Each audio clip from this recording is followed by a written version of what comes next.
حسین وزیر صاحب ہی کا ہے، اور بلکہ ان سے پہلے محمد اسحاق صاحب پوچھ رہے ہیں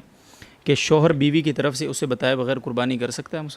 مفتی محمد حسین صاحب؟ جی، اصول یہ ہے کہ جس کی طرف سے قربانی ہونی ہے تو اس کی اجازت اور حکم اس میں شامل ہو، اس کو اطلاع دے کر اس کی طرف سے قربانی کی جائے۔ تو اس صورت میں بعض اوقات یہ مشکل ہوتا ہے کہ اجازت لی جائے، تو اس میں فقہاء نے ایک اور ضابطہ بھی ذکر فرمایا ہے کہ اگر ایک شخص کا یہ معمول ہے دوسرے شخص کی طرف سے قربانی کرنے کا، جیسے کہ یہ جو صورت انہوں نے پوچھی ہے، اس میں اگر پہلے سے یہی معمول ہے کہ شوہر ہی بیوی کی طرف سے جانور بھی خریدتا ہے اور قربانی بھی کرتا ہے، تو پھر کسی ایک آدھ مرتبہ نہ پوچھنے سے تو کوئی حرج نہیں ہے، قربانی بیوی کی ہو جائے گی۔ لیکن اگر پہلے سے یہ معمول نہ ہو، بیوی الگ اپنا جانور خرید کر قربانی کراتی ہو اور شوہر الگ، تو پھر بیوی کو مطلع کرنا ضروری ہوگا کہ یہ جانور ہم نے آپ کے نام سے خریدا ہے اور آپ کے نام سے ہم قربانی کریں گے۔